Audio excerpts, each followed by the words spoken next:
राम राम पंडित जी। राम राम जजमान जी, खुश रहिए। और कैसे आना हुआ जी? बस आपसे मन नहीं लगा घर में, मैं सोचा थोड़ा पंडित जी से बातें चीतें कर लेता हूँ जाके थोड़ा। अच्छा जी, कहिए।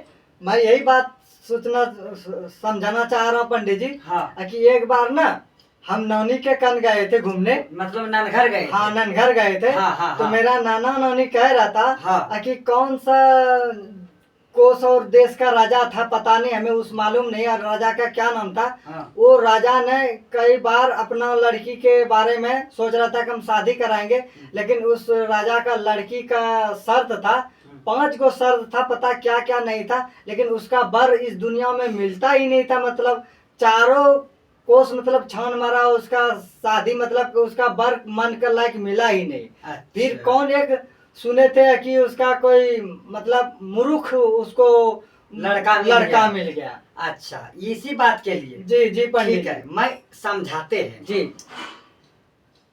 ये जो आपने सुने हो जी। और जो भी बताया है, जी जी बात सही बता। आपको तो उतना मालूम नहीं है मालूम, इसीलिए तो आपसे मैं बताता हूँ, फुल फॉर्म में बताता जी हूँ। पंडित जी बताइए थोड़ा। ये इस राजा का तो नाम सुने होंगे, राजा हरिचंद्र। जी जी हाँ, ये तो सुने हैं जी। सती राजा हरिचंद्र। जी जी जी पंडित उसी के गांव में, देश में जी एक बगल में जी उसका एक देश था। जी। उसी देश में जी एक अकलमंद राजा का नाम था। अच्छा, अकलमंद राजा। अच्छा। और उसकी लड़की का नाम हाँ राजकुमारी जी प्रश्न से भारी। अच्छा जी पंडित जी। अकलमंद राजा जो था उसके लड़की का नाम था जी राजकुमारी प्रश्न से भारी। अच्छा जी पंडित जी। जी जो भी मतलब उसके राजा के पास जी नौकर चाकर भतेरे था, जी जगह जमीन कोस कोस पे था, बहुत था, जी कोई जी चीज का कमी नहीं था। जी लेकिन जी पंडित जब उस राजा का लड़की शादी लायक हो गया जी तो वो लड़की ने इतना पढ़ लिख लिया जी कि उसने 5 प्रश्न जी कर दिया। जी और वो 5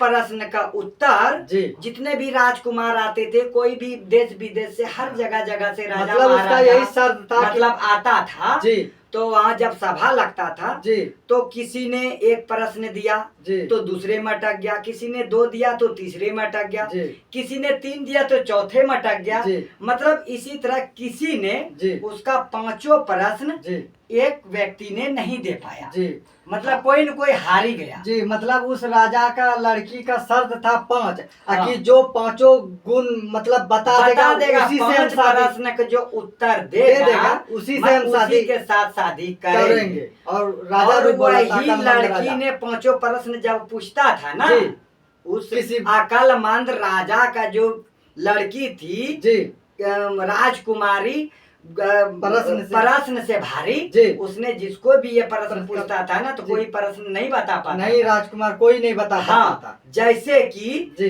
द्रौपदी जी ने जी जब ये वरदान मांगा था जी भगवान से, ऋषि मुनि से, जी तो ऋषि मुनि ने उसको, भगवान ने उसको वरदान दिया था 5 वर्ष कि जैसा मन में आप धरे हो ध्यान जी वैसा ही फल देंगे भगवान जी। तो उसने बोला था कि हे प्रभु जी हमें ऐसा वर देना जी कि जिसमें 5 गुण हो। जी तो जब 5 गुण हो जी तो ऐसा है कि पृथ्वी पे जितने भी मनुष्य भेजा है जी भगवान ने एक इंसान के अंदर 5 गुण नहीं मिलता है। जी जी जी एक न एक, 2 न 2 कमी होता है। जी। इसी तरह उसको ऐसा ही वरदान दिया था द्रौपदी को, जो कि 5 भाई पांडु उसको वर मिला था, पति मिला था। जी।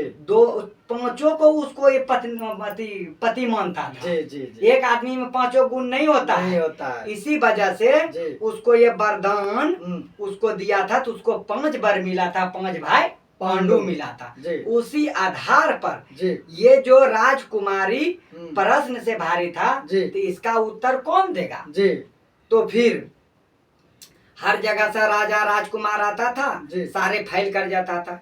एक दिन हुआ क्या, सभा को एंड कर दिया और उसके बाद विस्तार से राजा साहब ने सोचा और कहा अब की बार अताल पताल अमृत्यु काल कोई सा ऐसा जगह और कोई सा कोना नहीं छोड़ेंगे।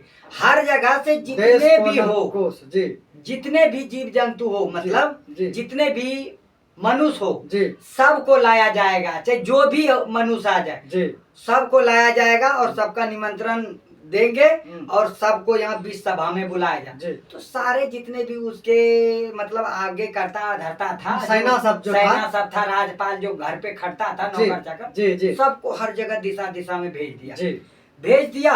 भेजने के बाद कहीं कुछ नहीं मिला। पहले तो सब मिलता भी था, आता था, कहता था वही है सब। फिर आखिरी में क्या हुआ, लास्ट में एक दिन गनगनिया दोपहर था और पूरा जंगल जंगल इसका सारे सेना 10-12 को जा रहा था। उसने देख रहा है कि एक बगीचा में जंगल में जो कुल्हाड़ी नहीं चलाता है, गाछ पेड़ जो काटते हैं, कुल्हाड़ी जब चलाता तो उसका आवाज खटाखट आ रहा था। फिर सारे ने ध्यान दिया कि इस जंगल में कोई नहीं दिख रहा, लेकिन आवाज किस चीज का, इतना बड़ा सुनसान में हाँ खटखट आवाज किस चीज का आवाज जंगल में। फिर उसका जो आवाज ध्वनि जो हो रहा था उसी के सहारे वो 10-12 आदमी वहाँ पे पहुँच गया, राजा का सेना सब। हाँ वहाँ पे जैसे पहुँच गया तो वहाँ देख रहा, अरे तोरी ये तो साला जो डाल काट रहा है वही डाल पे बैठा हुआ है। जी पंडित जी। तो ये 10-12 ने दिमाग लगाया कि साला इससे बुद्धिमान कौन होगा।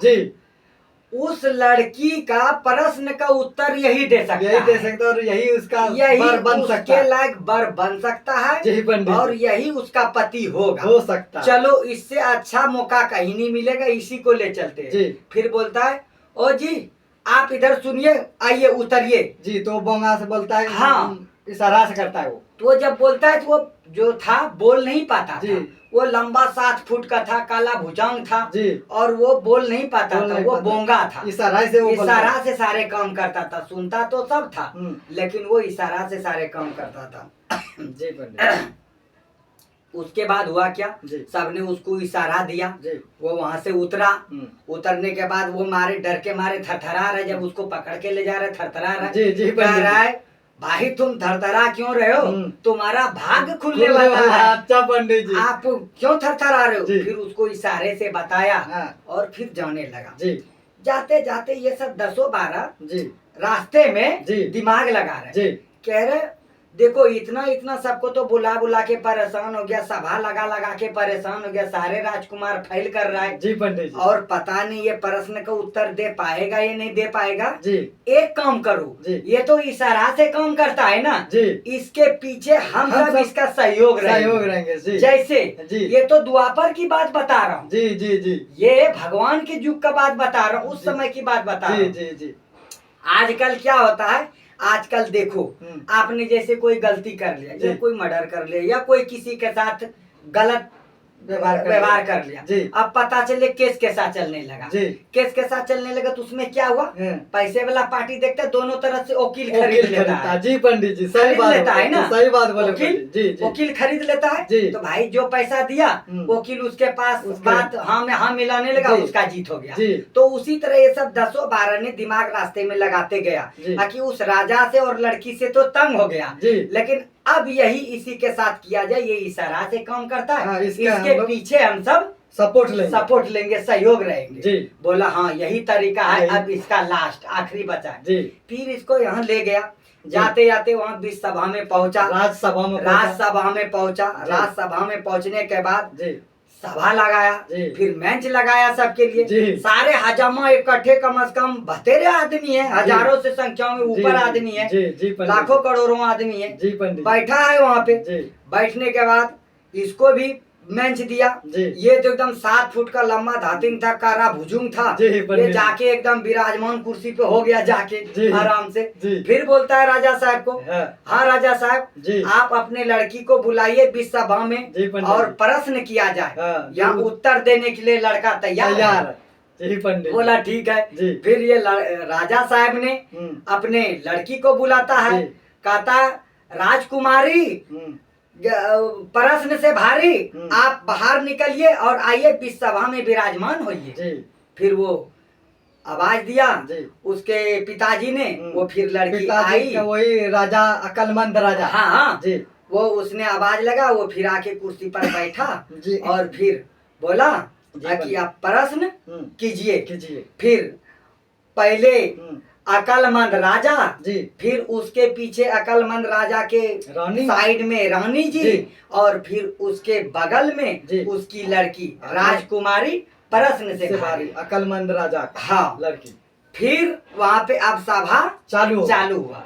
चालू होने के बाद जी फर्स्ट प्रश्न करता है उसका लड़की ने जी, कहता है कि पृथ्वी पे एक व्यक्ति है, मतलब एक जात है, व्यक्ति नहीं, एक जात है। तो जैसे एक उंगली उठाता है जी, तो कालिदास ने समझता है हाँ, कि तू अगर हमारा एक आंख भांगेगा तो मैं तुम्हारा दोनों आंख भांगूंगा। उसने 2 उंगली उठा दिया। अच्छा। कालिदास ने जी, फिर उधर से जो आगे पीछे करने वाला जो था, बात लोकने वाला था, उसने जय जयकार कर दिया। बोला वाह वाह वाह वाह वाह वाह। फर्स्ट प्रश्न का उत्तर दे मिल गया राजा साहब। फिर राजा साहब बोलता है भाई कैसे उत्तर दिया? भाई पृथ्वी पे तो एक ही जात है। बोला नहीं राजा साहब, एक जात नहीं है, 2 जात है। बोला कैसे? लड़का ना 2 जात बताया। बोला एक स्त्री है, दूसरा पुरुष है। बोला ठीक है, एक सवाल तो मिल गया। फर्स्ट प्रश्न का उत्तर मिल गया। ठीक। फिर लड़की ने जी बोल रहा है कि 2 काल है जी, 2 उंगली उठाया जी, और लड़की ने जी। फिर ये कालिदास ने सोचता है कि अगर तूने मेरा दोनों आंख भांगेगा तो मैं तुम्हारा एक हाथ भी तोड़ दूंगा। जी, तुम्हारा एक हाथ भी तोड़ दूंगा। जी। बस 3 उंगली उठा दिया। 3 उंगली उठा दिया कालिदास ने। हाँ, 3 उंगली बता दिया इशारे से। जी। ये तो सोचा कि मैं तुम्हारा दोनों आंख और हाथ भी तोड़ दूंगा। तो इसने 3 उंगली उठा दिया। जी, जी, फिर उधर से ताली बजा दिया। बोला भाई दूसरा प्रश्न का भी उत्तर हो गया। तो राजा साहब ने बोला कैसे भाई? काल तो 2 ही है। बोला नहीं, काल 3 है। बोला कैसे? बोला वर्तमान, भविष्य और भूत। बोला वाह वाह वाह वाह, ठीक है, प्रश्न मिल गया। 2 प्रश्न का उत्तर मिल गया। 2 प्रश्न का उत्तर। फिर बोला हाँ 3 काल है। फिर उसने तीसरा अंगूर उठाया लड़की ने। हाँ, बोला कि 3 जीव है जी, धरती पर 3 किस्म का जीव है। तो ये कालिदास ने सोच रहा है, मतलब लड़की का कहना है कि इस धरती पे 3 प्रकार का जीव है। 3 प्रकार का जीव है। लेकिन कालिदास ने सोचा कि तूने अगर हमारा दोनों आंख और एक हाथ तोड़ेगा तो मैं मतलब हाथ तोड़ेगा तो मैं तुम्हारा दोनों आंख और दोनों हाथ तोड़ दूंगा। बस 4 उंगली उठा दिया कालिदास ने। अच्छा, बस फिर वहाँ पे जय जयकार होने लगा। बोला भाई ये तीसरा प्रश्न का भी उत्तर मिल गया। तो राजा साहब बोला कैसे भाई? कह रहा है आपका लड़की कह रहा है धरती पे 3 प्रकार का जीव है, लेकिन उसका कहना है 3 प्रकार का जीव नहीं है, 4 प्रकार का जीव है। अच्छा। तो बोला कैसे? बोला देखो, फर्स्ट में तो मनुष्य है जी, सेकंड में जानवर है जी, और थर्ड में कीट कीटाणु छोटे मोटे जो जीव जंतु है, और चौथा में पक्षी जो भी है। हाँ जी, चौथा में पेड़ पौधा है, छोटे छोटे पौधा है और बड़े बड़े पेड़ है। जो निर्जीव है वो बोल नहीं सकता। जो निर्जीव है उसके मुंह में बोली नहीं है जी। बोला वाह वाह वाह, जयकार जय जयकार हो गया भाई। मतलब तीसरा प्रश्न का भी उत्तर मिल गया राजा साहब लड़का राजा साहब के लड़की को तीसरा सवाल। तो 5 शर्त रखा था ना जी, तो फिर उसका 4 प्रश्न का मतलब 3 प्रश्न का उत्तर मिल गया। अब हुआ क्या जी? चौथा प्रश्न जैसे उसने 4 उंगली उठाया, लड़की ने 4 उंगली उठाया, और 4 उंगली उठाने का कहने का मतलब ये है कि ये शरीर जो बना हुआ है जी, ये शरीर 4 तत्वों से बना है। अच्छा, मतलब लड़की का कहने का मतलब है। हाँ जी, ये शरीर वो तो जानबूझ के गलती कर रहा है कि उसका प्रश्न का उत्तर मतलब शुद्ध करना चाहिए। कौन जैसे परीक्षा देने जाता है आजकल तो वहाँ प्रश्न आता है तो उल्टा सीधा प्रश्न करता है, लेकिन बच्चे नहीं शुद्ध भरता है तभी तो निकलता है ना। उसी तरह वो तो सब लड़की जानता ही था, लेकिन उसका कहने का मतलब लड़की का था कि प्रश्न का उत्तर कौन शुद्ध देता है। तो उसने बोला ये शरीर 4 प्रकार से बना है। बस ये कालिदास ने सोचा कि अगर तूने मेरा दोनों आंख और दोनों हाथ तोड़ेगा मतलब तो मैं तुम्हारा पैर भी तुम्हारा एक पैर भी तोड़ दूंगा। ठीक जी। तो 5 उंगली उठा दिया। अच्छा, कालिदास ने जी 5 उंगली उठा दिया। फिर उसने जय जयकार जो बोला भाई चौथा प्रश्न का भी उत्तर मिल गया राजा साहब को। बोला कैसे? बोला सुनिए, आपका लड़की ने कहा रहा है ये शरीर 4 प्रकार से बना है, लेकिन उसका लड़का का कहने का मतलब है 4 प्रकार से नहीं बना है, ये शरीर 5 प्रकार से बना है, 5 तत्वों से बना है। बोला कौन कौन तत्व से बना है? अच्छा। बोला सुनो सुनो बोला आगिन जी, पानी जी, मिट्टी जी, हवा जी, और वायु। अच्छा जी पंडित जी, सवाल मिल गया उसका। हाँ, चारों पांचों ये मतलब 5 तत्वों से शरीर पूरा बना है। फिर बोला ठीक है, सही प्रश्न मिल गया जी। फिर अब लड़की ने 5वां प्रश्न करता है जी कि जब 5 तत्वों से शरीर बना है तो 5 का मतलब क्या हुआ? लड़की का कहने का मतलब है कि 5 तत्वों से शरीर बना है कि 5 का मतलब क्या हुआ? तो ये कालिदास ने सोच रहा है कि तू अगर मेरे को थप्पड़ से मारेगा ना तो मैं तुझे घुस्सा से मारूंगा, घुस्सा मुक्का से मारूंगा। हाँ जी, तो उसने मुक्का बांध के ऐसे दिखाया। हाँ, ऐसे दिखाया। हाँ, फिर सबने ताली ठोक दिया, पूरा विश्व सभा में ताली ठोक दिया और कहा भाई जय जयकार हो गया, 5 प्रश्न का उत्तर मिल गया। फिर राजा साहब कह रहे भाई कैसे, मेरे को समझाओ 5 प्रश्न का कैसे उत्तर कैसे हुआ? कहा देखिए जी, आपका लड़की का कहने का मतलब ये है कि ये शरीर 5 तत्व से बना है, लेकिन इसका मतलब क्या हुआ? तो यही हुआ कि इसका मतलब 5 तत्वों से शरीर बन के एक व्यक्ति हुआ, एक हुआ है, एक हुआ, पूरा शरीर एक बना है। सही बोला। हाँ, वाकई में एकदम सही हो गया। फिर इसी बात पर जय जयकार हो गया जी। और उस अक्लमंद राजा का जो लड़की राजकुमारी प्रश्न से भारी जो था उसका प्रश्न का उत्तर मिल गया और ये कालिदास से उसके साथ शादी हो गया, स्वयंवर रचा गया और शादी ब्याह करके सब एकदम भोज भात धूमधाम से कर लिया और जितने भी रिश्तेदार थे सारे कर कुटुंब अपना अपनी घर गया। और फिर जब शाम के टाइम में रात हुआ जब ये लड़का और लड़की अपने बिस्तर पे जाता है हनीमून मनाने के लिए, तो वहाँ पे ये लड़की देख रही है और हकीकत में कि ये तो मेरे को कैसा वर मिला, ये तो न तो मुंह से बोलता है, गूंगा है, इशारे से सब काम करता है और मेरे को अनपढ़ गवार मिल गया। जी पंडित जी, ये सोच के अनपढ़ गवार मिल गया। यही सोच कर वो लड़की रोने लगा और कहने लगा कि हे माँ सरस्वती, हमारे भाग में कैसा वर लिखे थे और कैसा मिला, कैसा चाह रहा था कैसा मिला, मैंने कितना वर छांट दिए और मेरे को आखिरी में कैसा वर दिए। फिर यही सोच कर लड़की ने माथा पटकने लगा। फिर उसके बाद रात में नींद आई, सोया तो फिर सरस्वती माता जी ने उसको सपना दिया और सपना में बोला सरस्वती माता, हे बेटी तू चिंता मत कर, तेरे भाग में अच्छा वर है, ये तुमको इतना सा जो मिला है तेरे किए कर्मों का फेर है। कितना वर तुम्हें पहले मिला, तुमने सारे को छांट दिया और एक आदमी में 5 गुण नहीं होता है, लेकिन फिर भी मैंने तुमको मिलाया है। कुमारी तो रहता नहीं, लेकिन फिर भी मैंने तुम्हारे लिए वर दिया है। लेकिन तुम एक काम कर, तुम ये रात होने से पहले पहले, सूर्य उदय होने से पहले पहले तुम अपने पति देव से और तुम मिलके, दोनों ने मिलके खुद तुम्हारे मंदिर में पुराण रखा हुआ है, जितना पुराण तू रात भर में पलटा देगा सूर्य किरण उगने से पहले, तुम्हारे पति देव को उतना अधिक ज्ञान हो जाएगा। फिर उसको सपना दिया, फिर तुरंत वो लड़की उठी और देखा कि हकीकत में भोर भोर में सपना मिला है और उसने वही काम करना चालू कर दिया। और उसने दोनों ने मिलके, वो उसका पति और वो लड़की ने दोनों मिलके रातों रात इतना पुराण पलट दिया कि तीनों कांड पलट दिया। तीनों सुंदर कांड, महाभारत और जाकर के रामायण, सारे तीनों पुराने ग्रंथ पलट दिया। तीनों बस पलटने के बाद उतना ही इसको, उसके पति को ज्ञान हो गया और उसी पति का नाम वाल्मीकि हो गया। अच्छा, वही कालिदास ही वाल्मीकि बने हैं। उसी ने एक दोहा लिखा है शॉर्टकट में, चौपाया लिखा है कि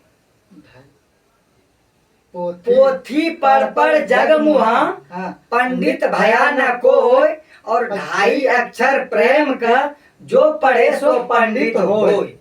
यही उसने वाल्मीकि जी ने उसका दोहा और चौपाया लिखा हुआ है। इसी तरह उस लड़की का शादी हो गया और अपना हनीमून मनाने लगा और जय जयकार करने लगा, पति के साथ अपना स्वयं विराजमान हो गया। अब नमस्कार।